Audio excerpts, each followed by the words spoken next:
नमस्कार.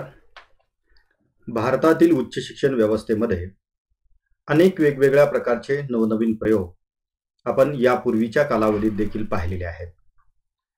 देशातील उच्च शिक्षण व्यवस्थेमध्ये सुधारणा घडवून आणण्याच्या दृष्टिकोनातून उच्च शिक्षण घेणाऱ्या विद्यार्थ्यांच्यामध्ये विविध प्रकारचे कलागुण, वेगवेगळ्या प्रकारचे स्किल्स, त्याचबरोबर की त्यांना एक देशाचा उत्तम नागरिक घडवण्याच्या दृष्टिकोनातून ज्या काही नवनवीन बाबी देता येणं शक्य आहे, अशा अनेक वेगवेगळ्या प्रकारच्या पॉलिसीज, वेगवेगळे एक्सपेरिमेंट्स या भारतातील उच्च शिक्षण व्यवस्थेमध्ये आपण केल्याचे पाहिलेले आहे.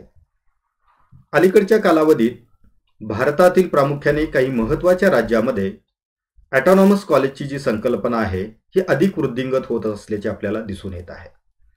अर्थात ऑटोनॉमस कॉलेजेस ही संकल्पना तशी फार जुनी आहे.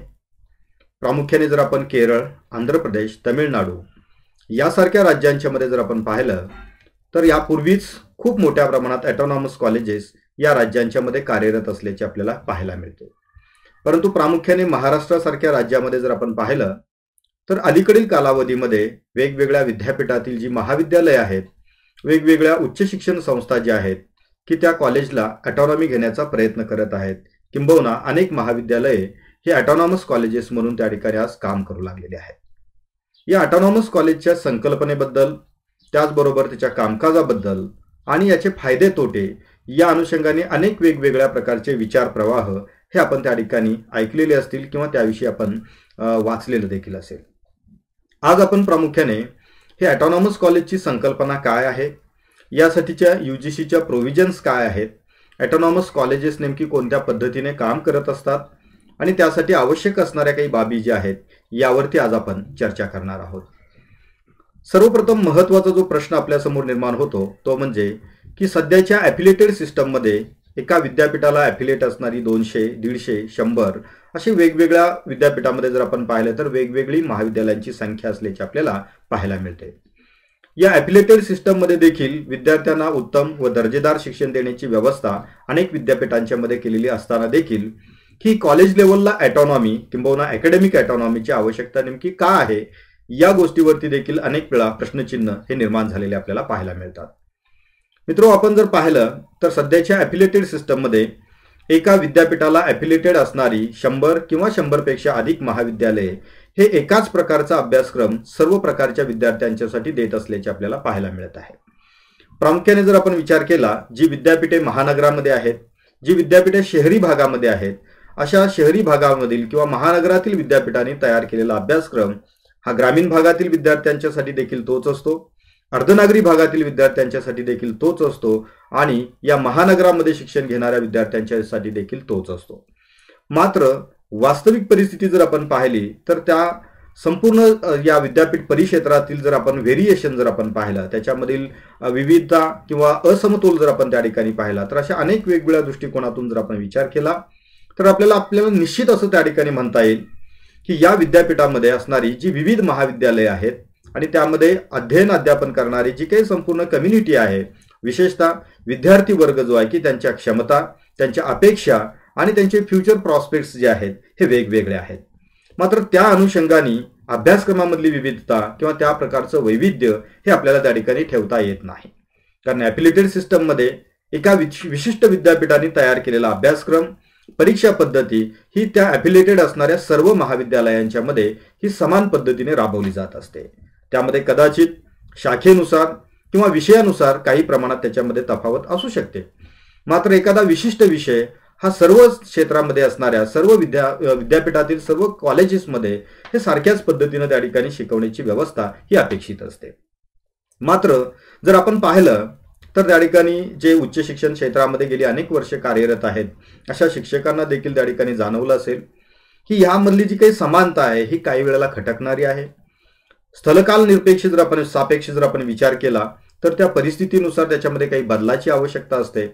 मात्र या ॲफिलिएटेड सिस्टममध्ये हे बदल सहजासहजी करता येणं शक्य असत नाही. त्याला अनेक वेगवेगळ्या प्रकारचे बॅरियर्स असतात, अनेक वेगवेगळ्या प्रकारच्या रेस्ट्रिक्शन्स असतात. मग अशा प्रकारचं जे फ्रीडम आहे की ते फ्रीडम हे आपल्याला हवं असतं आणि त्यासाठी आपल्याला ऑटोनॉमीची आवश्यकता आहे. त्याचबरोबर आपल्याला काळानुसार किंवा परिस्थितीनुसार आपल्या अभ्यासक्रमामध्ये बदल करण्याची आवश्यकता असते.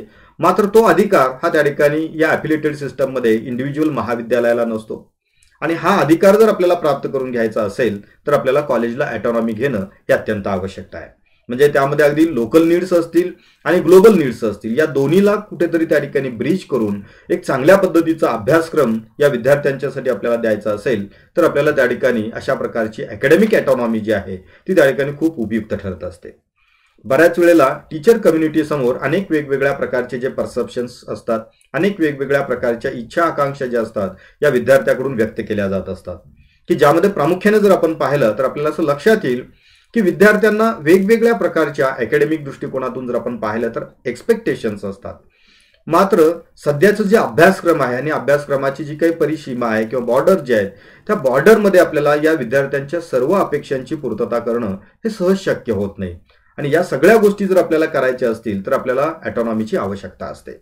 आपल्याला शिक्षकांना काही नवीन एक्सपेरिमेंट करायचे असतात, शैक्षणिक क्षेत्रामधले नवनवीन प्रयोग त्या ठिकाणी करायचे असतात की ज्याच्यामधून विद्यार्थ्यांचा सर्वांगीण विकास होण्याच्या दृष्टीनं असेल, त्यांना वेगवेगळ्या प्रकारच्या एम्प्लॉयमेंट आणि सेल्फ एम्प्लॉयमेंटच्या अपॉर्च्युनिटी मिळण्याच्या दृष्टिकोनातून असेल, वेगवेगळ्या इनोव्हेटिव्ह टीचिंग मेथड्स असतील, लर्निंग मेथड्स असतील, इव्हॅल्युएशन मेथड्स असतील की या वापरण्याची इच्छा असते.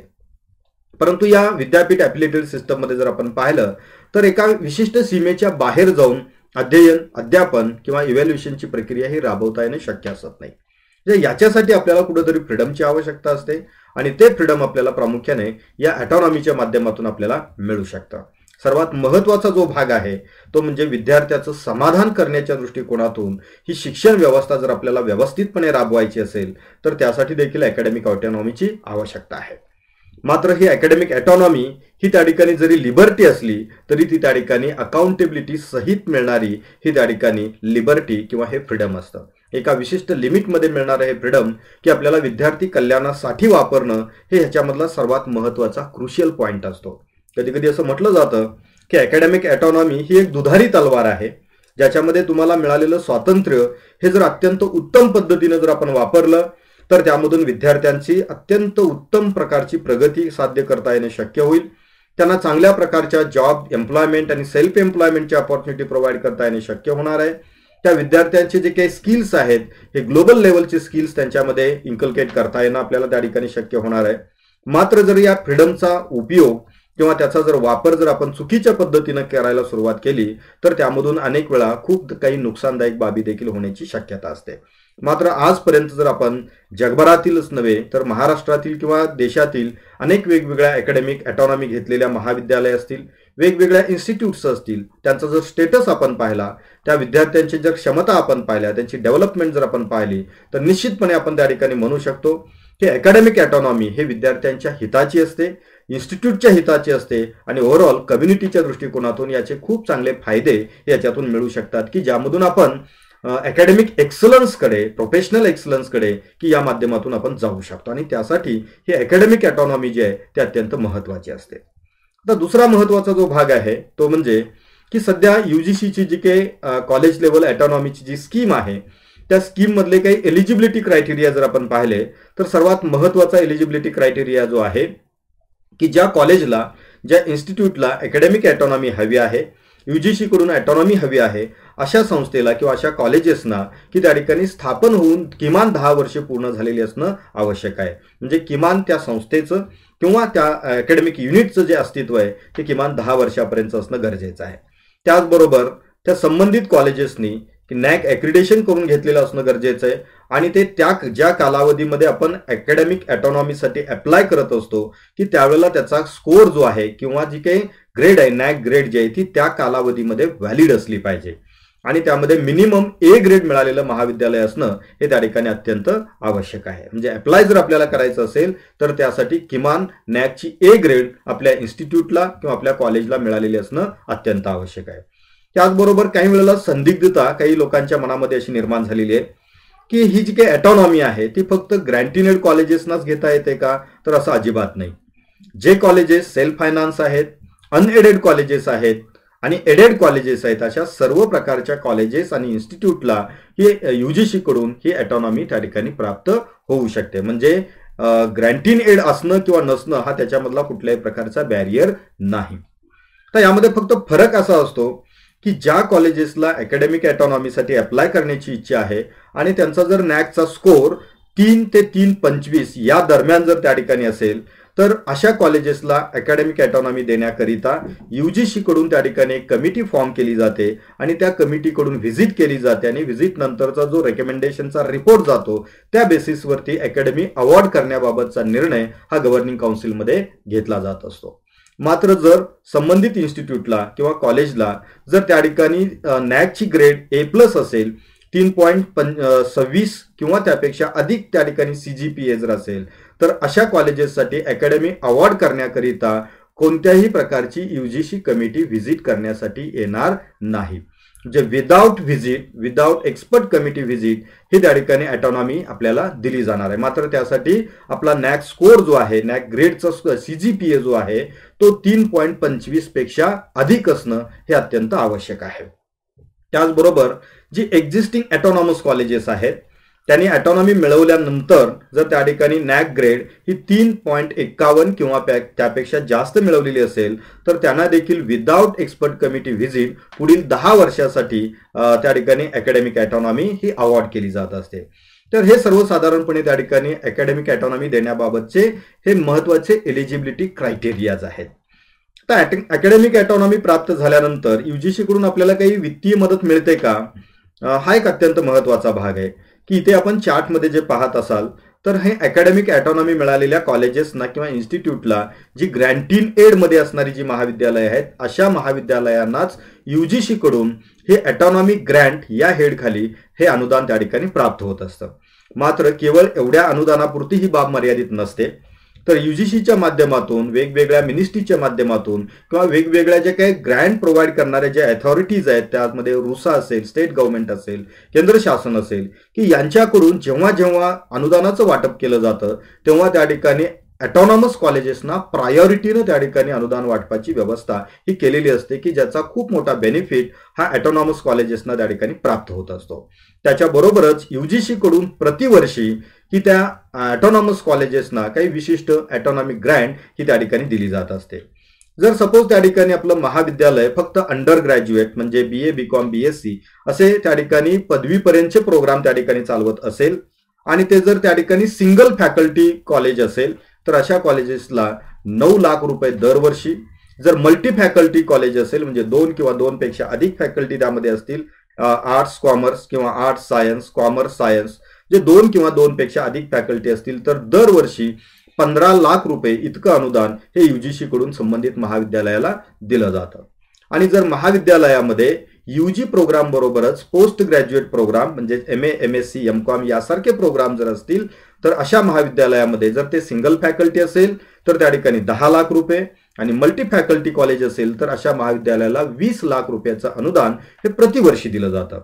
त्याचबरोबर अलीकडच्या कालावधीमध्ये एक नवीन प्रोव्हिजन युनिव्हर्सिटी ग्रँट कमिशनने जी केलेली आहे, जर त्या महाविद्यालयामध्ये स्पेशल विषय म्हणून जर त्या ठिकाणी NCC हा जर त्या ठिकाणी ऑप्शनल विषय सुरू केलेला असेल तर अशा विषयासाठी ॲडिशनल 1 लाख रुपये एवढे अनुदान त्या ठिकाणी त्या संबंधित महाविद्यालयाला दिलं जातं. जे थेट अनुदान देण्याची जी काही यूजीसीची व्यवस्था आहे त्या व्यवस्थेच्या अंतर्गत केवळ ऑटोनॉमी ग्रँट या टायटल खाली आपल्याला हे अनुदान त्या ठिकाणी प्रतिवर्षी हे प्राप्त होणार आहे. या अनुदानातून या ऑटोनॉमस कॉलेजचे जे काही वेगवेगळ्या समित्या आहेत, सभा आहेत, वेगवेगळ्या प्रकारचे जे काही कोर ऍक्टिव्हिटीज आहेत त्यामध्ये सेमिनार्स असतील, वर्कशॉप्स असतील, ट्रेनिंग प्रोग्राम्स असतील, त्याचबरोबर एक्झाम रिलेटेड ऍक्टिव्हिटीज असतील किंवा वेगवेगळ्या बोर्ड ऑफ स्टडीजच्या मीटिंग्स असतील, अकॅडमिक काउन्सिल असेल, गव्हर्निंग बॉडीची मीटिंग असेल, या मीटिंग कंडक्ट करण्याचा जो काही खर्च आहे किंवा वेगवेगळे टीचिंग एड्स आहेत यासारख्या हेडवरती खर्च करण्यासाठी या अनुदानाच्या रकमेचा वापर हा करता येऊ शकतो. म्हणजे कंटिन्युअसली हे अनुदान आपल्याला युनिव्हर्सिटी ग्रँट कमिशन कडून मिळणार आहे.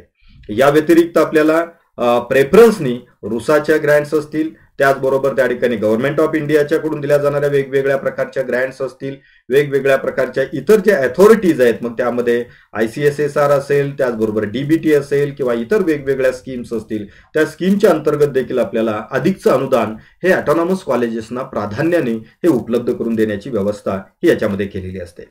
तर हा एक financial support university Grant commission कडून आपल्याला प्राप्त होत असतो.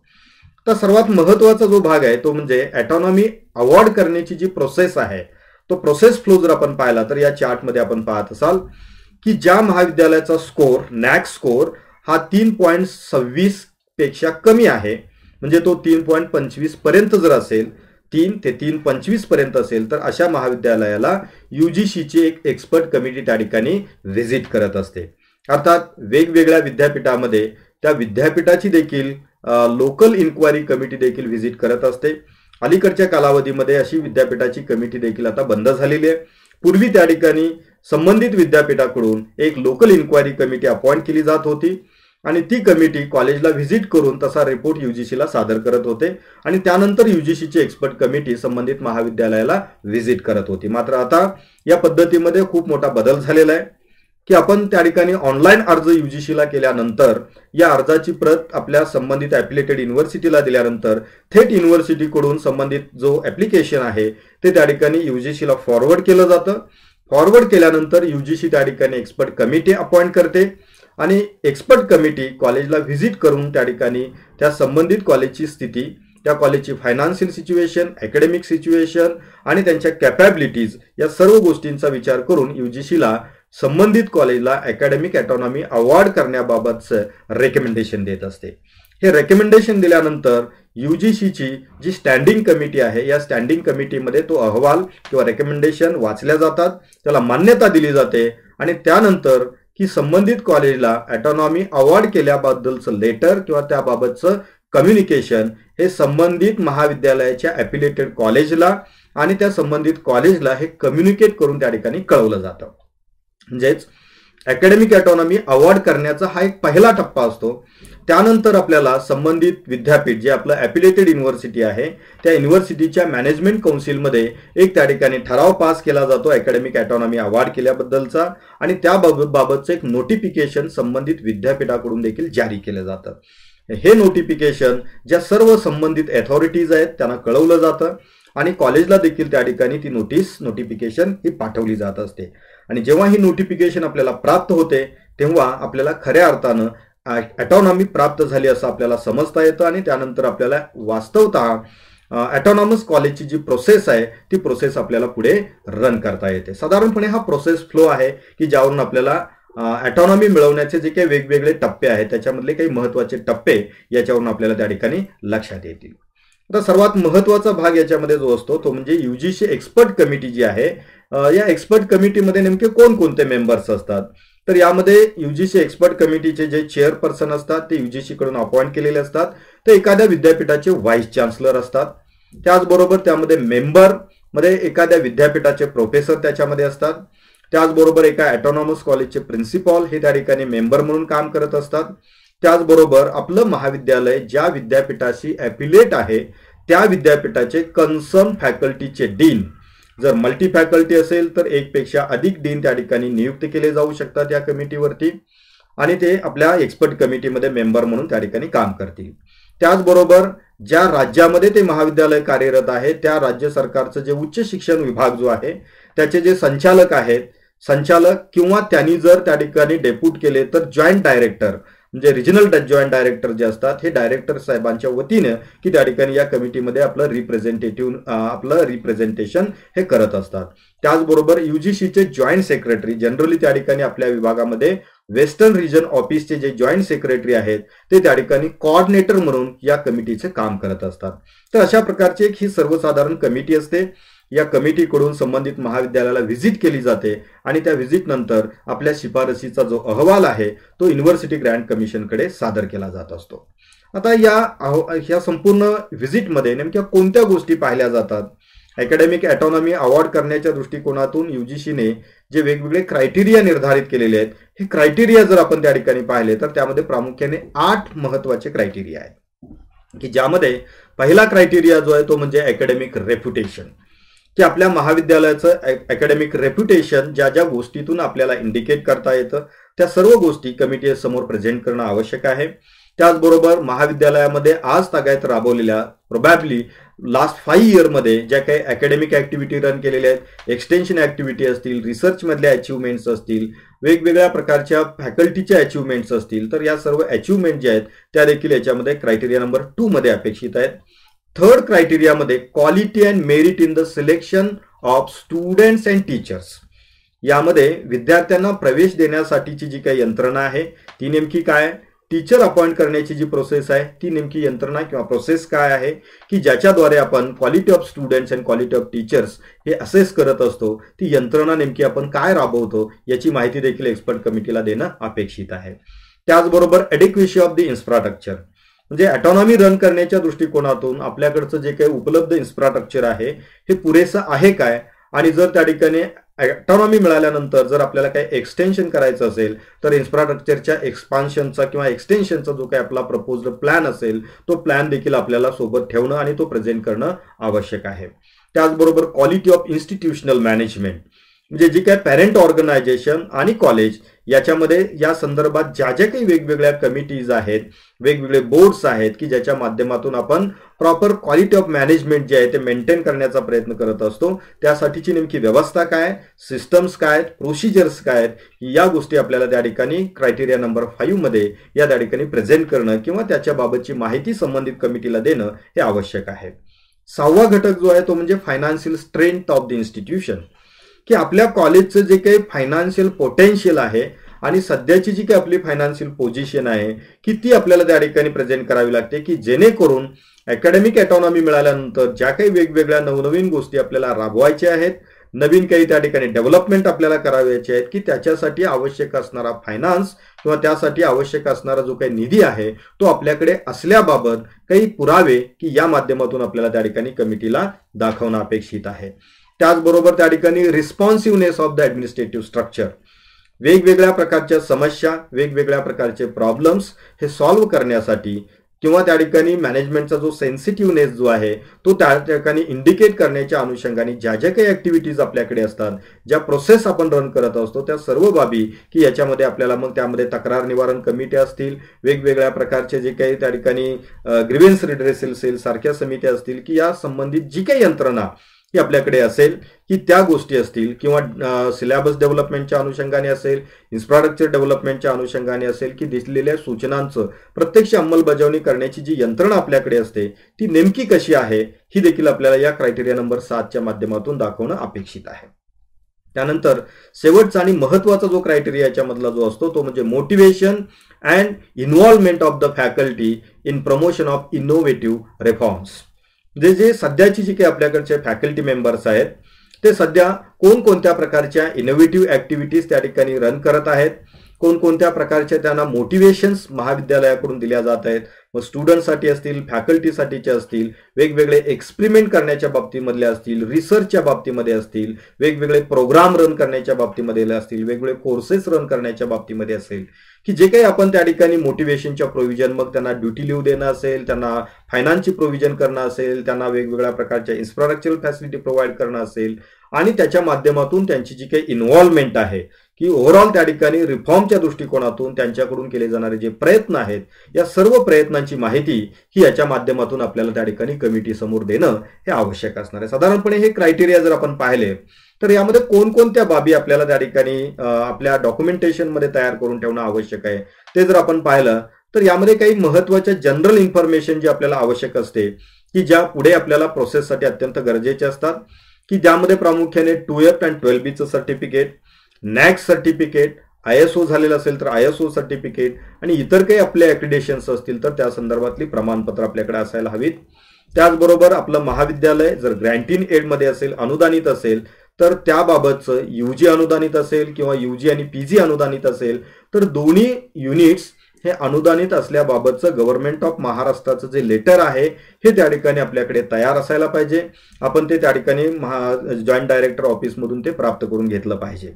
अनेक जी जुनी महाविद्यालय आहेत की ती खूप जुनी महाविद्यालय जरी असली तरी त्यांच्याकडे अशा प्रकारची प्रमाणपत्र ही त्या ठिकाणी हजर नसतात किंवा ती त्या ठिकाणी रेडी उपलब्ध नसतात.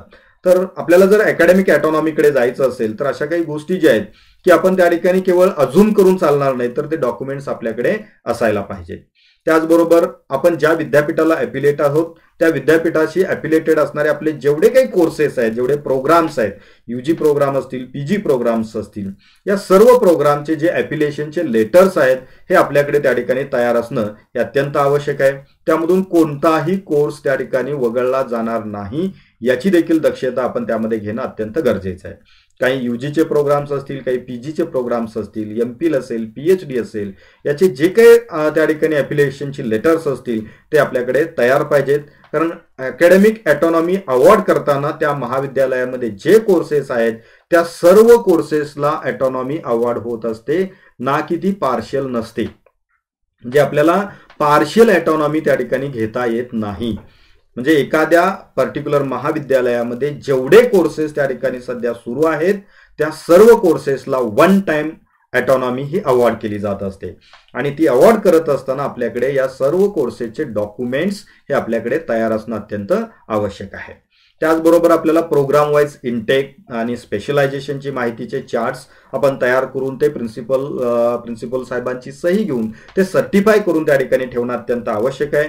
फॅकल्टी स्ट्रेंथ जी आहे त्यामध्ये मग फुल टाइम असतील, पार्ट टाइम असतील, सीएचबी असतील, व्हिजिटिंग असतील, की त्यांची संपूर्ण लिस्ट आपल्याकडे तयार असणं गरजेचं आहे. त्याचबरोबर आपल्याकडचे जे फी स्ट्रक्चर आहे, वेगवेगळ्या प्रोग्रामचं फी स्ट्रक्चर असेल, कोर्सेसचं फी स्ट्रक्चर असेल, की ते देखील आपल्याकडे तयार असलं पाहिजे. Including career oriented courses, short term courses, skill development courses, जेवढे काही कोर्सेस आपल्याकडे आपण रन करत आहोत त्या सर्वांचे फी स्ट्रक्चर आपल्याकडे तयार पाहिजेत.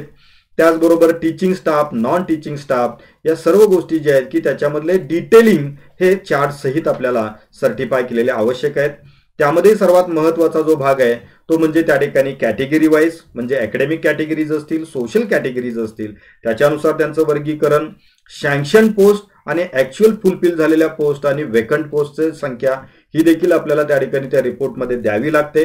कारण जर याच्यामध्ये आपण जर संख्या सबमिट करत असताना, रिपोर्टिंग करत असताना जर कमी संख्या रिपोर्टिंग झाली तर भविष्यात अडचण निर्माण होण्याची शक्यता असते. आणि म्हणून आपण त्या ठिकाणी रिपोर्टिंग करत असताना एक्झॅक्ट फिगर म्हणजे अप्रूव्ड आणि त्याचबरोबर त्या ठिकाणी आपण अपॉइंट केलेले स्टाफ आणि वेकंट असणाऱ्या पोस्टची संख्या याची व्यवस्थितपणे माहिती आपल्याला त्यामध्ये द्यावी लागते. मग तशीच बाब नॉन टीचिंग स्टाफच्या बाबतीमध्ये असेल. आपण आतापर्यंत जे काही सेमिनार, कॉन्फरन्सेस ऑर्गनाईज केलेले असतील, वर्कशॉप आपण ऑर्गनाईज केलेले असतील तर त्याची माहिती आपल्याला तयार ठेवावी लागते आणि ती आपल्याला प्रेझेंट करावी लागते. आता आपण क्रायटेरिया वाईज पाहूया की सर्वसाधारणपणे की या संपूर्ण क्रायटेरियामध्ये गेल्या 5 वर्षातील माहितीची अपेक्षा त्याच्यामध्ये असते. लास्ट 5 इयर्स इन्फॉर्मेशन त्यामध्ये द्यावे असं अपेक्षित आहे. तर क्रायटेरिया नंबर 1 जो आहे त्याच्यामध्ये अकॅडमिक रेप्युटेशन. त्यामध्ये जर आपण पाहिलं तर त्यामध्ये एक सर्वसाधारणपणे या क्रायटेरियामध्ये अबाउट कॉलेज, ब्रीफ हिस्ट्री आणि important contribution of the college या गोष्टी त्याच्यामध्ये पाहिजे. त्याचे रिपोर्ट्स किंवा त्याचे फोटो, सर्टिफिकेट्स आपल्याकडे असतील तर ते ठेवायला पाहिजेत. आपण जे प्रोग्राम ऑफर करत आहोत ते सर्व प्रोग्राम आणि त्याचे ॲफिलिएशनचे लेटर्स पाहिजेत. त्याचबरोबर त्या ठिकाणी आपल्याला मिळालेले वेगवेगळे स्टेटसेस असतील, त्याचे सर्टिफिकेट्स ठेवावे लागतील. सर्वात महत्त्वाचा भाग की जो अकॅडमिक रेप्युटेशनसाठी अत्यंत आवश्यक आहे तो म्हणजे ॲडमिशनचा कट ऑफ रेट किंवा मेरिट लिस्ट जी असतात की त्या मेरिट लिस्ट गेल्या 5 वर्षामधल्या आपल्याला त्या ठिकाणी संग्रही ठेवायला पाहिजेत आणि त्या रिपोर्टिंग करायला पाहिजेत. युनिव्हर्सिटीमधले रँकर्स असतील, स्पोर्टमधले रँकर्स असतील, वेगवेगळ्या कॉम्पिटिटिव्ह एक्झाम्स किंवा वेगवेगळ्या प्रकारच्या नॅशनल इंटरनॅशनल एक्झाममध्ये क्वालिफाय झालेले आपले स्टुडंट्स असतील, त्यांचे सर्टिफिकेट्स असतील ते आपल्याला ठेवावे लागतील. NCC, NSS यासारखे जे काही सपोर्ट सर्व्हिसेस आहेत की त्याच्या अंतर्गत केलेल्या वेगवेगळ्या अचिव्हमेंट्स असतील, त्याच्या लिस्ट असतील, त्याचे सर्टिफिकेट्स असतील. आपण जर त्या ठिकाणी फीडबॅक घेत असाल तर स्टुडंट सॅटिस्फॅक्शन इंडेक्स असेल आणि ज्या इतर टीचरनी केलेल्या अचिव्हमेंट्स असतील त्याचे सर्टिफिकेट्स असतील. या सर्व गोष्टी आपल्याला त्या ठिकाणी आपलं अकॅडमिक रेप्युटेशन ज्या ज्या गोष्टीतून आपल्याला इंडिकेट करता येऊ शकतं, दाखवता येऊ शकतं, अशा सर्व बाबी की गेल्या 5 वर्षामधल्या ज्या आहेत त्या याच्यामध्ये आपल्याला दाखवणं अपेक्षित आहे. तर त्यासाठीचे असे वेगवेगळे चार्ट्स आपण तयार करू शकतो आणि त्या चार्टच्या माध्यमातून आपल्याला ही माहिती सादर करता येऊ शकते. जनरल इन्फॉर्मेशनमध्ये आपण त्या ठिकाणी या पद्धतीचे चार्ट्स आपल्याला करता येऊ शकतात. अर्थात याच पद्धतीने चार्ट केले पाहिजेत असं काही बंधन नाहीये. आपण आपल्या पद्धतीने ते चार्ट्स तयार करू शकता. क्रायटेरिया नंबर 2 जो आहे त्याच्यामध्ये अचिव्हमेंट ऑफ द फॅकल्टी, म्हणजे जो शिकवणारा स्टाफ आहे, टीचर्स जे आहेत की त्यांच्या अचिव्हमेंट्स याच्यामध्ये अत्यंत महत्त्वाचे आहेत. मग त्यामध्ये सर्वसाधारणपणे आपण काय त्यामध्ये दाखवू शकतो तर MPhil PhD होल्डर टीचर्स त्यांच्या लिस्ट आणि त्याचे certificates, net, set, MBA, CA, CS या किंवा लॉ झालेले इतर वेगवेगळ्या प्रोफेशनल क्वालिफिकेशन्स मिळवलेले टीचर्स असतील त्यांची यादी आपल्याकडे असायला पाहिजे, त्यांचे सर्टिफिकेट्स असायला पाहिजे. बुक्स पब्लिश केलेले असतील, वेगवेगळे नॅशनल इंटरनॅशनल जर्नलमधले पब्लिकेशन्स असतील, UGC केअर लिस्टेड असतील, नॉन केअर लिस्टेड असतील, पीअर रिव्ह्यूड मधले असतील, पेपर प्रेझेंट केलेले असतील, minor and major research projects असतील की ज्याचे टीचर, टॉपिक, फंडिंग एजन्सीज या पद्धतीने त्या ठिकाणी त्याचे जे अहवाल आहेत ते आपल्याला तयार करायला पाहिजेत. आपण वेगवेगळ्या ठिकाणी दिलेले वेगवेगळे गेस्ट लेक्चर्स असतील, नॅशनल इंटरनॅशनल लेवलला दिलेल्या सेमिनार कॉन्फरन्सेस मधले लेक्चर्स असतील, PhD गायडन्स असेल म्हणजे त्यामध्ये आपल्याकडे रजिस्टर असणारे स्टुडंट्स असतील, थेसिस सबमिट केलेले स्टुडंट्स असतील आणि PhD, MPhil, PhD अवॉर्ड झालेले स्टुडंटची लिस्ट असेल. त्याचबरोबर इतर वेगवेगळ्या प्रकारचे जे अवॉर्ड्स टीचर्सनी प्राप्त केलेले आहेत की त्याची माहिती त्याच्यामध्ये द्यावी लागेल. आपले जे काही पार्टिसिपेशन जे आहे वेगवेगळ्या एक्सटेन्शन ऍक्टिव्हिटीज मधलं त्याची माहिती आपल्याला द्यावी लागेल. आपण वेगवेगळ्या विद्यापीठाच्या BVS वरती अकॅडमिक काउन्सिल, मॅनेजमेंट काउन्सिल, गव्हर्नमेंटच्या, सेमी गव्हर्नमेंटच्या वेगवेगळ्या कमिटी, मग त्यामध्ये स्टेट गव्हर्नमेंट असेल, सेंट्रल गव्हर्नमेंट असेल, अशा वेगवेगळ्या कमिटीमध्ये आपण त्या ठिकाणी जात असतो. त्या संदर्भातील देखील माहिती आणि प्रमाणपत्र आपल्याला या ठिकाणी सादर करता येऊ शकतात. क्रायटेरिया नंबर 3 जो आहे तो म्हणजे quality and merit in selection of the students and teachers. तर यामध्ये साधारणपणे महाराष्ट्रामध्ये जर आपण पाहिलं तर एक प्रिस्क्राईब मेथड आहे, एक सिस्टम आहे, त्याच्यामध्ये फार मोठा बदल आपल्याला करता येत नाही आणि आपण तो करत नसतो. त्यामध्ये जर आपण पाहिलं तर त्या ठिकाणी ऍडमिशनसाठीचे रिझर्वेशनचे नॉर्म्स आहेत ते आपण फॉलो करत असतो. टीचर सिलेक्शनसाठीचे गव्हर्नमेंटचे नॉर्म्स फॉलो करत असतो. त्याच्या फक्त प्रोसेस काय नेमकं आपण फॉलो करत असतो की या त्या ठिकाणी चार्टच्या माध्यमातून, फ्लो चार्टच्या माध्यमातून, पॉलिसी डॉक्युमेंट असतील, गव्हर्नमेंटचे GRs असतील की जे आपल्याला ऍप्लिकेबल आहेत, ऍडव्हर्टाइजमेंट असतील, या सगळ्या गोष्टी आपल्याला त्या ठिकाणी क्रायटेरिया नंबर 3 मध्ये प्रेझेंट करायचे आहेत की जेणेकरून आपल्याला त्यामध्ये इंडिकेट करता आलं पाहिजे की क्वालिटी ऑफ स्टुडंट आपण कशी आयडेंटिफाय करतो, थ्रू दी मेरिट लिस्ट असेल. त्याचबरोबर टीचरची क्वालिटी आपण त्या ठिकाणी इंटरव्ह्यूची जी काही स्क्रीनिंग प्रोसेस आहे त्या प्रोसेसमध्ये नेमकं आपण काय करतो हे आपल्याला त्याच्यामधून दाखवणं अपेक्षित आहे. क्रायटेरिया 4 जो आहे तो म्हणजे एडेक्वेसी ऑफ द इन्फ्रास्ट्रक्चर की ज्यामध्ये प्रामुख्याने याच्यामध्ये फार काही मी वेगळं सांगण्याची आवश्यकता आहे असं मला वाटत नाही की ज्यामध्ये ऍडमिनिस्ट्रेटिव्ह विंग्स असतील, क्लासरूम असतील, लॅब असतील, लॅबोरेटरीज असतील, त्याचबरोबर लायब्ररी असेल, जिमखाना असेल, हॉस्टेल्स असतील, इंटरनेट फॅसिलिटी असेल, त्याचबरोबर गेस्ट हाऊस असतील, कॉन्फरन्स हॉल किंवा ऑडिटोरियम असतील, ड्रिंकिंग वॉटर फॅसिलिटी असेल, पार्किंगची सुविधा असेल, हेल्थ केअर सेंटर असेल, कॅन्टीन असेल, त्याचबरोबर प्लेग्राऊंड असेल, यासारख्या अनेक वेगवेगळ्या गोष्टी बरोबरच की ज्या वस्तू तुम्ही खरेदी केलेल्या आहेत आणि त्याची किंमत 50,000 रुपये किंवा त्यापेक्षा अधिक आहे असे टूल्स, इन्स्ट्रुमेंट्स आपल्याकडे जे आहेत त्याची एक त्या ठिकाणी यादी देखील आपल्याला प्रिपेअर करून ठेवणं गरजेचं आहे. मग त्यामध्ये आवश्यकतेनुसार त्याचे फोटोग्राफ्स घ्या किंवा त्याचे बिल्स आपल्याकडे अवेलेबल असतील तर बिल्स आपण त्याच्यामध्ये अटॅच करू शकतो किंवा डिटेल डिस्क्रिप्शन लिहून देखील त्याची माहिती आपण सादर करू शकतो. याच्यामध्ये आपण लायब्ररीमधल्या सर्व बुक्स, जर्नल, मॅगझिन्स, न्यूजपेपर यासारख्या गोष्टी देखील त्याच्यामध्ये समाविष्ट करू शकतो. क्वालिटी ऑफ इन्स्टिट्यूशनल मॅनेजमेंट की ज्याच्यामध्ये administrative structure of the parent organisation, administrative structure of the college, CDC, IQSC आणि इतर वेगवेगळ्या प्रकारचे जे काही स्टॅट्युटरी कमिटीज आहेत की सर्व स्टॅट्युटरी कमिटीज या एस्टॅब्लिश केलेल्या असणं, त्याचं 5 वर्षाचं प्रोसिडिंग जे आहेत ते विथ सर्टिफाईड प्रोसिडिंग जे आहे ते आपल्याला त्या ठिकाणी मेंटेन करून ठेवणं अत्यंत आवश्यक आहे. त्याचबरोबर ऑफिस ऍडमिनिस्ट्रेशनचा पार्ट असेल, त्याची हायरार्की असेल, अदर वेगवेगळ्या कमिटीज असतील की ज्या कॉलेजच्या डिसिप्लिनच्या दृष्टीनं किंवा वेगवेगळ्या ऍक्टिव्हिटीच्या दृष्टिकोनातून आपण तयार केलेले आहेत, त्या कमिटीचे प्रोसिडिंग्स असतील, त्या कमिटीचे मेंबर्स असतील, घेतलेले डिसिजन्स आणि इम्प्लिमेंटेशन असेल, यासारख्या गोष्टी ज्या आहेत की त्या ज्या क्वालिटी ऑफ मॅनेजमेंट आपल्याला इंडिकेट करता येऊ शकतं यासाठी ज्या ज्या काही गोष्टी आपण करत असतो की त्या गोष्टी आपल्याला या क्रायटेरियाच्या अंतर्गत दाखवणं आवश्यक आहे.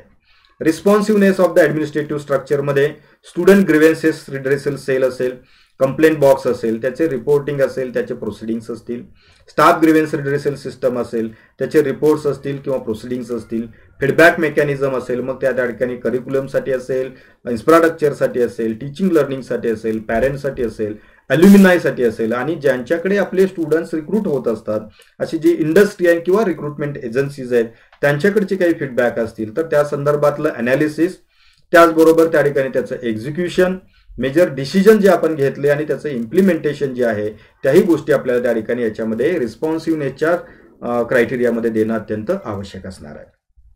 7वा महत्वाचा क्रायटेरिया जो आहे तो म्हणजे financial strength of the institution. जे आपल्या कॉलेजचे एक 5 वर्षातला फायनान्शियल जो डेटा आहे की तो डेटा आपल्याला याच्यामध्ये दाखवणं आवश्यक आहे.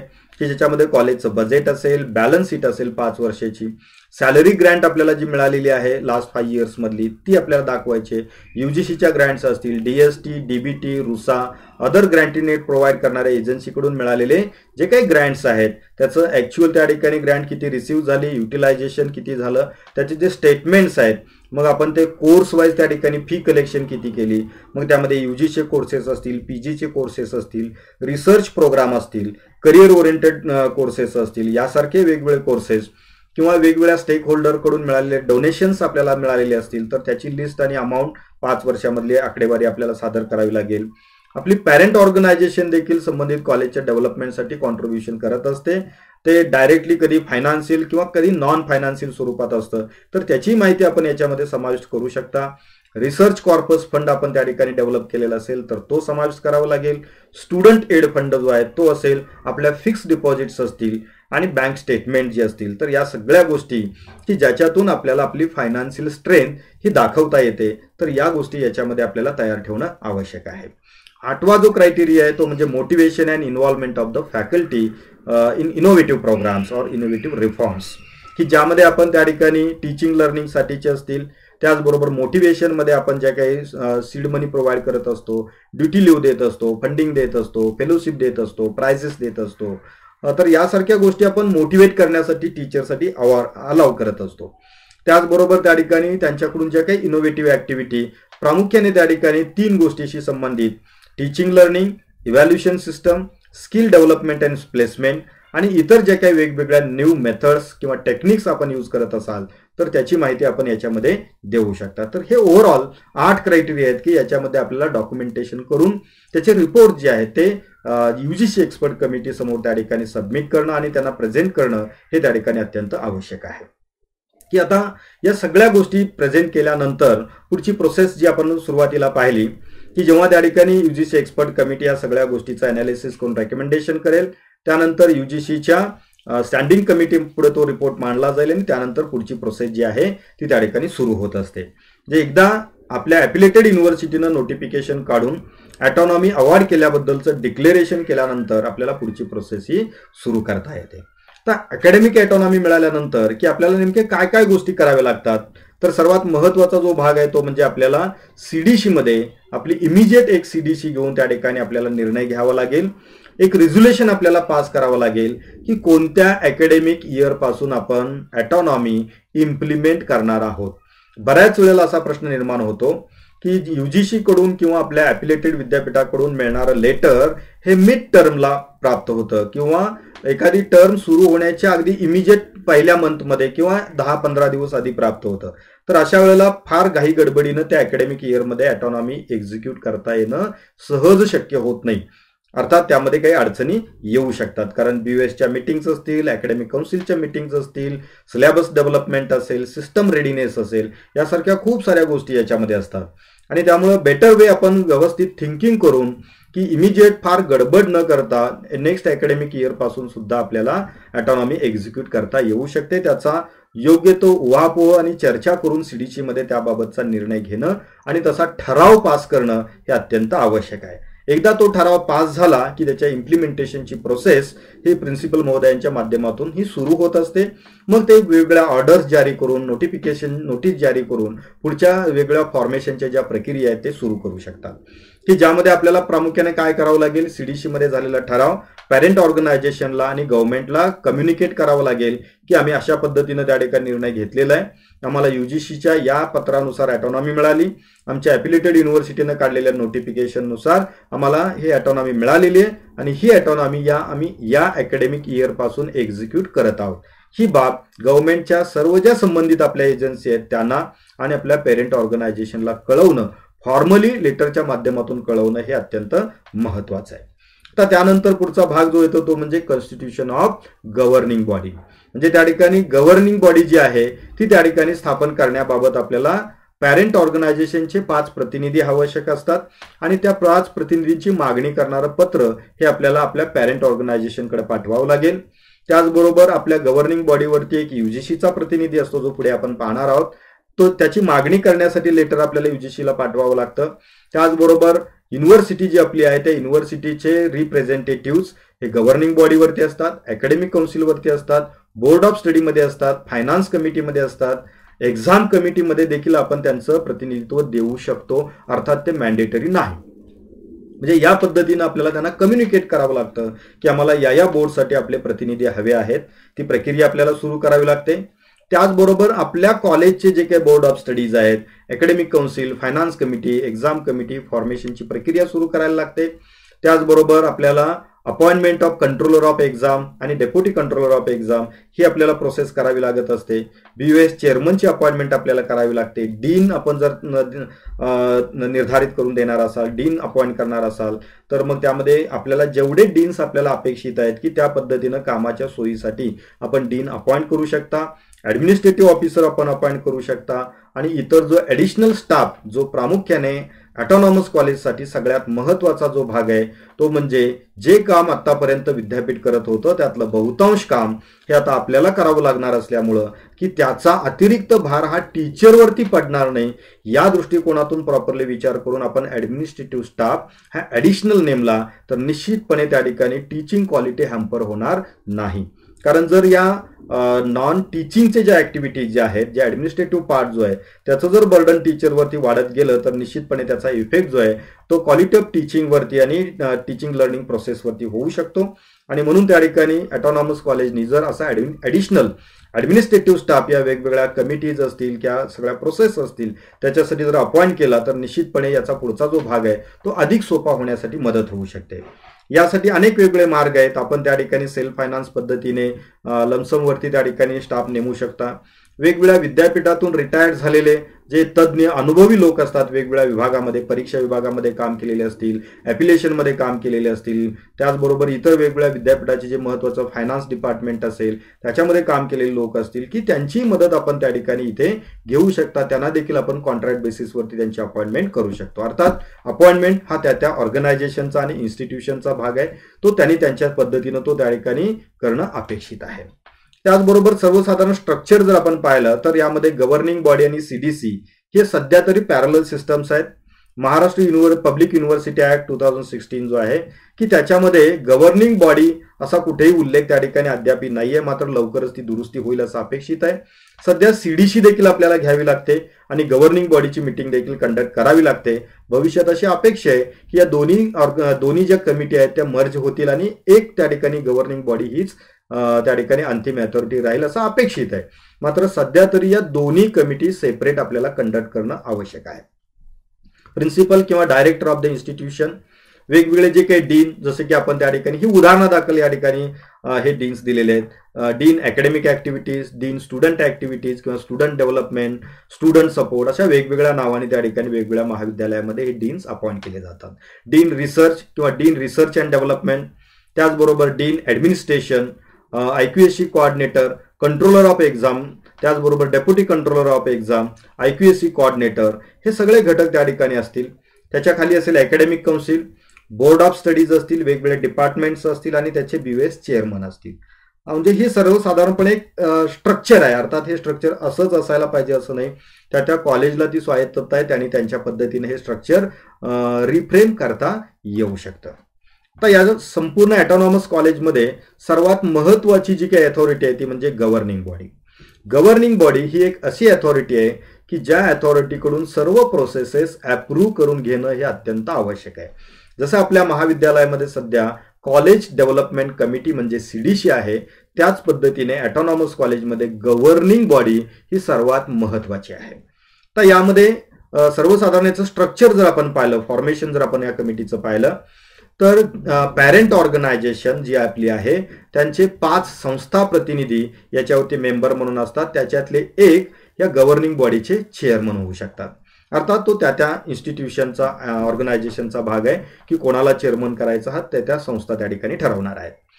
टीचर्स ऑफ द कॉलेज म्हणजे प्राचार्यांनी नियुक्त केलेले 2 सिनियर मोस्ट टीचर्स हे याच्यामध्ये असतील. त्याचबरोबर 1 एज्युकेशनलिस्ट और इंडस्ट्रियलिस्ट की जो मॅनेजमेंटने नॉमिनेट केलेले आहेत ते त्या ठिकाणी या गव्हर्निंग बॉडीचे मेंबर असतील. UGC नॉमिनी की ज्यांना आपण पत्रव्यवहार करून UGC नॉमिनी प्राप्त करून घेणं आवश्यक आहे. हे UGC नॉमिनी त्या ठिकाणी एक प्रतिनिधी त्यांचा असेल.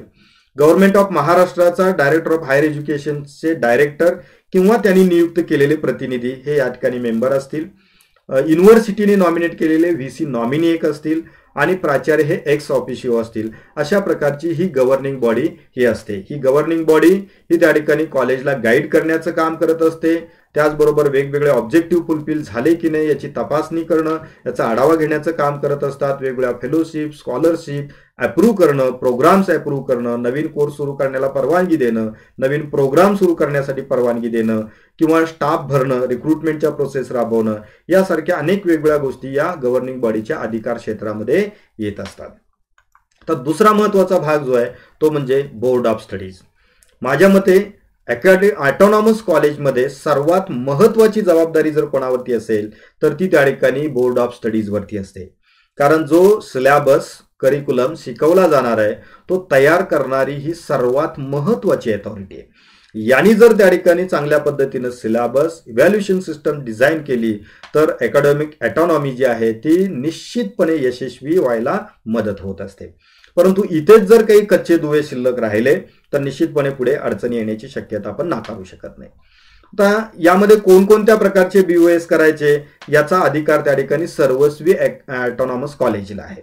जर आपण त्या ठिकाणी महाराष्ट्र पब्लिक युनिव्हर्सिटी ऍक्ट जर आपण पाहिला तर त्यामधले जे काही स्टॅट्यूट आणि ऑर्डिनन्स आपण जर काही पाहिले तर त्या सर्वांच्या मध्ये या संदर्भातल्या वेगवेगळ्या प्रोव्हिजन्स आपल्याला पाहायला मिळतील की त्यामध्ये जे बोर्ड्स ठरवून दिलेले आहेत ते बोर्ड्स आपल्याला मॅन्डेटरी आहेतच. परंतु त्याच्या व्यतिरिक्त जर काही आपल्याला ऍडिशनल बोर्ड्स क्रिएट करायचे असतील, अभ्यास मंडळ निर्माण करायचे असतील तर ते निर्माण करण्याचा अधिकार हा त्या ठिकाणी महाविद्यालयाला आहे. फक्त त्याला अकॅडमिक काउन्सिल, आपल्या महाविद्यालयाची अकॅडमिक काउन्सिल आणि गव्हर्निंग बॉडीची पुढे परवानगी घेणं किंवा त्याची मान्यता घेणं हे आवश्यक असणार आहे. यांचं काम काय असेल? सिलेबस तयार करणं असेल, टीचिंग मेथड्स ठरवणं असेल, इव्हॅल्युएशन मेथड्स ठरवणं असेल, त्याचबरोबर अपॉइंटमेंट ऑफ एक्झामिनर, मॉडरेटर असेल, रिसर्च ऍक्टिव्हिटी असतील, टीचिंग एक्सटेन्शन ऍक्टिव्हिटीज असतील की या गोष्टी ठरवून देण्याचं काम बोर्ड ऑफ स्टडीज त्या ठिकाणी करतं. ऑर्डिनरी विद्यापीठामध्ये जे BOSचं काम आहे तेच काम आपल्या महाविद्यालयामधल्या बोर्ड ऑफ स्टडीचं असणार आहे. आता यामध्ये जर आपण पाहिलं तर त्यामध्ये अनेक वेगवेगळे मेंबर्स आहेत. तर यामध्ये जर आपण पाहिलं तर याची टर्म जी आहे ती 3 इयर्स असते. 2 वर्षे त्या ठिकाणी याची मुदत, 3 वर्ष याची मुदत असते आणि वर्षातून किमान 2 वेळा बोर्ड ऑफ स्टडीची मीटिंग ही झालीच पाहिजे असं त्या ठिकाणी मॅन्डेटरी आहे. तर या BOS मध्ये कोणकोणते मेंबर्स असणार आहेत ते पहा. BOS मध्ये जनरली त्या विभागाचे जे विभाग प्रमुख आहेत ते विभाग प्रमुख बाय डिफॉल्ट त्या बोर्ड ऑफ स्टडीचे चेअरमन असतील. म्हणजे ही एक खूप मोठी संधी आहे की आतापर्यंत सर्वांनाच या BOS चेअरमन किंवा मेंबर होण्याची संधी विद्यापीठामध्ये मिळत नव्हती. मात्र ऑटोनॉमस कॉलेजच्या माध्यमातून महाविद्यालयातील प्रत्येक घटक, टीचर हा त्या ठिकाणी कोणत्या ना कोणत्या अभ्यास मंडळाचा घटक मेंबर असणार आहे किंवा चेअरमन देखील असू शकतो. जे विभाग प्रमुख आहेत ते बाय डिफॉल्ट चेअरमन असणार आहेत. असं काही त्या ठिकाणी मॅन्डेटरी नाहीये की ते PhD होल्डरच असले पाहिजेत. परंतु जर विभागामध्ये जर PhD होल्डर टीचर असतील तर प्रेफरेबली की त्यांना त्या ठिकाणी हेडशिप देणं हे अधिक उपयुक्त त्या ठिकाणी ठरू शकतं. त्याचबरोबर त्या ठिकाणी दुसरे 2 मेंबर याच्यामध्ये जे आहेत ते म्हणजे आपल्या पेरेंट युनिव्हर्सिटीच्या बाहेरच्या युनिव्हर्सिटी कार्यक्षेत्रामध्ये काम करणारे 2 सब्जेक्ट एक्सपर्ट आपल्याला याच्यामध्ये अपॉइंट करायचे आहेत की जे त्या ठिकाणी अकॅडमिक काउन्सिलने नॉमिनेट केलेले असले पाहिजेत. आपल्या महाविद्यालयाच्या अकॅडमिक काउन्सिलने ते नॉमिनेट केले असले पाहिजेत. त्यानंतर एक सब्जेक्ट एक्सपर्ट जो आहे तो आपल्या संबंधित विद्यापीठाच्या व्हाईस चान्सलर साहेबांच्याकडून नॉमिनेट केला जातो. त्यासाठी प्रोसेस अशी आहे की आपल्याला जी नावं अपेक्षित आहेत अशी आपण 6 नावं आयडेंटिफाय करून BOS वाईज आपल्याला ती यादी विद्यापीठामध्ये व्हाईस चान्सलर साहेबांना कळवावी लागते. त्याच्यामधल्या प्रत्येक बोर्डामधल्या 6 मधून एका व्यक्तीला टिकमार्क करून ती यादी त्या ठिकाणी आपल्याला BOS मेंबरशिपसाठी पाठवली जात असते. त्यांना आपल्याला आपल्या BOS मध्ये समाविष्ट करून घ्यायचं असतं की जे विद्यापीठाच्या वतीनं आपल्या अभ्यासावरती, अभ्यास मंडळाच्या कामकाजावरती देखरेख ठेवणं, मार्गदर्शन करणं आणि काही सूचना देण्याचं काम विद्यापीठाच्या वतीनं हे मेंबर करत असतात. त्याचबरोबर आपल्याला एक इंडस्ट्री रिप्रेझेंटेटिव्ह त्याच्यामध्ये मॅन्डेटरी आहे. एक पोस्ट ग्रॅज्युएट ॲल्युमिनाय आपल्याला त्याच्यामध्ये घ्यावा लागतो. त्याचबरोबर जेव्हा जेव्हा आपल्याला काही स्पेशल कोर्सेस डिझाईन करायचे असतील, एखाद्या विषयाचा नवीन सिलेबस तयार करायचा असेल, तर तेव्हा तेव्हा आपण इन्व्हायटेड मेंबर्स देखील आपण त्याच्यामध्ये इन्क्लूड करू शकतो. जसे की सीओसी, स्किल डेव्हलपमेंट किंवा अशा वेगवेगळ्या ऍक्टिव्हिटीच्या अनुषंगाने काही एखादा सिलेबस करायचा असेल, तर ॲडिशनली तेवढ्या मीटिंग पुरता आपण त्याला इन्व्हायटेड मेंबर म्हणून इन्व्हाइट करू शकतो. उर्वरित सर्व त्या डिपार्टमेंटमधल्या सर्व faculty member including clock hour basis or contractual सर्व घटक हे या बीओएसचे घटक असणार आहेत. त्याचबरोबर त्या ठिकाणी अदर फॅकल्टीचा एक मेंबर देखील आपल्याला आवश्यक असेल तर तो आपल्या बोर्ड ऑफ स्टडीज मध्ये घेता येऊ शकतो. तर अशा प्रकारचा आपला अभ्यास मंडळ असेल की जे आपला अभ्यासक्रम आपल्या पद्धतीनं तयार करण्याचं काम करेल. की आपल्याला आपण जर त्या ठिकाणी ऑटोनॉमीचं जर गॅझेट पाहिलं तर यामध्ये या बोर्ड ऑफ स्टडीजला की आपला अभ्यासक्रम पूर्णपणे बदलण्याचे अधिकार दिलेले आहेत. आपला प्रोग्राम स्ट्रक्चर रिवाइज करणं गरजेनुसार आणि त्या अभ्यासक्रमामध्ये बदल करण्याचे संपूर्ण अधिकार हे त्या ठिकाणी या अधिसूचनेनुसार गॅझेटनुसार की या बोर्ड ऑफ स्टडीला प्राप्त झालेले आहेत. त्यामुळे त्या ठिकाणी आपल्या पद्धतीनं आपण सिलेबस हा डिझाईन करू शकतो. फक्त इथे अट अशी असते की अनुदानितचा जो वर्कलोड आहे तो त्या ठिकाणी रिटेन होईल अशा पद्धतीने आपल्याला ती व्यवस्था राहील अशी व्यवस्था आपल्याला ठेवावी लागते. कारण एखादा अनुदानित विषय बंद करून त्याच्याऐवजी दुसरा विषय रिप्लेस करता येणं त्या ठिकाणी शक्य होणार नाही. मात्र पेपर त्या ठिकाणी आपल्याला चेंज करता येणं शक्य होणार आहे. आता यामध्ये सिलेबस डेव्हलपमेंटची जी प्रोसेस असते ती साधारणपणे आपण विद्यार्थी, पॅरेंट्स आणि इंडस्ट्री एक्सपर्ट कडून फीडबॅक घेतो.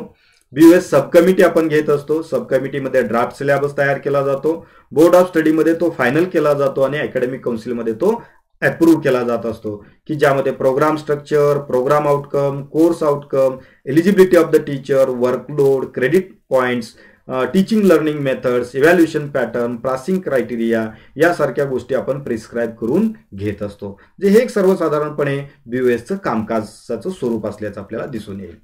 आता यानंतर हा सिलेबस कुठे जातो? अकॅडमिक काउन्सिलमध्ये जातो. तर अकॅडमिक काउन्सिलचं जर स्वरूप जर आपण पाहिलं तर त्यामध्ये महाविद्यालयाचे प्रिन्सिपॉल हे अकॅडमिक काउन्सिलचे चेअरमन आहेत. सर्व बीओएसचे चेअरमन हे बाय डिफॉल्ट अकॅडमिक काउन्सिलचे मेंबर असतील. त्या व्यतिरिक्त इतर 4 टीचर बाय रोटेशन अकॅडमिक काउन्सिलमध्ये येतील. 4 एक्सपर्ट जे आहेत ते त्या ठिकाणी गव्हर्निंग बॉडीकडून नॉमिनेट केलेले प्रोफेशनल एक्सपर्ट्स याच्यामध्ये मेंबर्स असतील. ते वेगवेगळे इंडस्ट्रीचे एक्सपर्ट्स असतील. त्याचबरोबर आपल्या ॲफिलिएटेड युनिव्हर्सिटीचे 3 एक्सपर्ट, 3 नॉमिनी हे त्या ठिकाणी युनिव्हर्सिटी रिप्रेझेंटेटिव्ह म्हणून अकॅडमिक काउन्सिलमध्ये काम करत असतात की त्याला अट अशी की ते प्रोफेसर रँकपेक्षा कमी दर्जाचे असता कामा नये.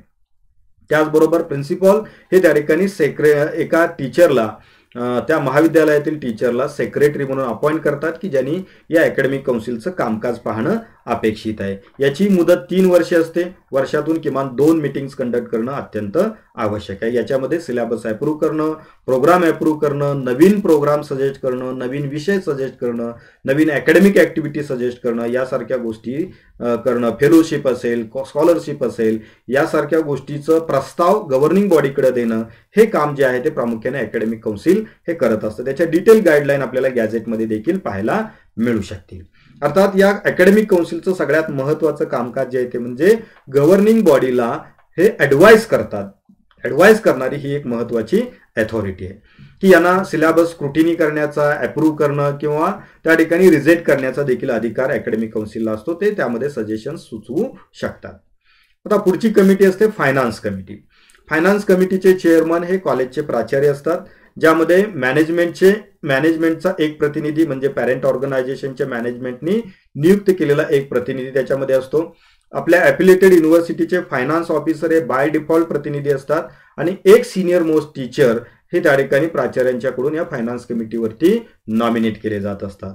कॉलेजचं बजेट तयार करणं, यूजीसी ग्रँटचं बजेट तयार करणं, त्याच्या युटिलायझेशनकडे लक्ष देणं, त्याचबरोबर अॅन्युअल स्टेटमेंट तयार करणं, त्याचबरोबर फायनान्शियल एस्टिमेट्स तयार करणं, फी स्ट्रक्चर तयार करणं, त्याचबरोबर वेगवेगळ्या प्रकारचे रेम्युनरेशन जे आहेत त्याचे रेट्स गव्हर्निंग बॉडीला रेकमेंड करणं, फीमध्ये सुधारणा सुचवणं यासारख्या गोष्टीची जबाबदारी ही फायनान्स कमिटीची असते. त्याची मुदत 3 वर्षाची असते आणि त्या ठिकाणी वर्षातून किमान 2 मीटिंग्स होणं अत्यंत आवश्यक आहे. यामध्ये फक्त मॅनेजमेंटचे रिप्रेझेंटेटिव्ह आणि प्राचार्य नियुक्त प्रतिनिधी जे आहेत की त्यांचा कालावधी हा जास्तीत जास्त 2 वर्ष असतो. 2 वर्षानंतर त्याच्यामध्ये पुन्हा रिअपॉइंटमेंट होऊ शकते. त्यानंतर येतो एक्झामिनेशन सेल. एक्झामिनेशन सेल हा अत्यंत महत्त्वाचा घटक आहे. ऑटोनॉमीचं सक्सेस आणि फेल्युअर बरंचसं या कमिटीच्या कामकाजावरती अवलंबून असतं. या कमिटीमध्ये प्रामुख्याने चीफ कंट्रोलर जे आहेत ते प्रिन्सिपल असतात. त्यानंतर आपण कंट्रोलर ऑफ एक्झामिनेशन आपण अपॉइंट करू शकतो.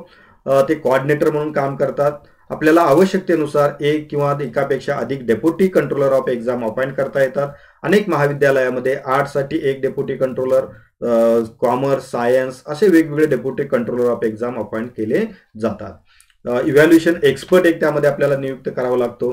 डीन ऑफ द कॉलेज म्हणजे जे काही संबंधित फॅकल्टीचे डीन असतील ते सर्व डीन त्याचे बाय डिफॉल्ट मेंबर असतील आणि other expert as per requirement आपण एक्झामिनेशन सेलमध्ये किंवा एक्झामिनेशन कमिटीमध्ये घेऊ शकतो. तर एक्झामिनेशन सेलची जबाबदारी खूप मोठी आहे. कॉन्फिडेन्शियलिटी, ट्रान्सपरन्सी यासारख्या दोन्ही गोष्टीचा युक्त संयोग म्हणजे योग्य असा संयोग साधून की ही प्रक्रिया अत्यंत ट्रान्सपरंट कशी राहील, फुल प्रूफ कशी राहील, सिक्युर्ड कशी राहील या दृष्टिकोनातून व्यवस्था करण्याची संपूर्ण जबाबदारी ही एक्झामिनेशन सेलवरती आणि पर्यायाने कंट्रोलर ऑफ एक्झाम यांच्यावरती त्या ठिकाणी असते. तर अशा अनेक वेगवेगळ्या गोष्टी आहेत की ज्या अकॅडमिक ऑटोनॉमीच्या इम्प्लिमेंटेशनच्या दृष्टिकोनातून आपल्याला सांगता येऊ शकतील. तर आजच्या या लेक्चरमध्ये आपण सर्वसाधारणपणे या अकॅडमिक ऑटोनॉमीची कॉन्सेप्ट काय, त्याचे एलिजिबिलिटीचे क्रायटेरिया काय आहेत, त्याचबरोबर वेगवेगळे क्रायटेरियामधले घटक कोणकोणते असतात, एक्सपर्ट कमिटी नेमकं काय रिव्ह्यू करते आणि अकॅडमिक ऑटोनॉमी मिळण्याची प्रोसेस काय आणि ऑटोनॉमी मिळाल्यानंतर आपल्याला governing body, academic council, board of studies, finance committee आणि सर्वात महत्त्वाची म्हणजे एक्झाम कमिटी यांचं नेमकं कामकाज काय, त्यांचं ऑर्गनायझेशन कसं असतं या बाबतीतली माहिती आज आपण त्या ठिकाणी घेतलेली आहे. मला वाटतं या व्हिडिओमधून आपणास आवश्यक असणारी जी काही किमान आवश्यक असणारी जी माहिती आहे ती माहिती मिळालेली असेल असं मला त्या ठिकाणी खात्रीपूर्वक वाटतं. धन्यवाद.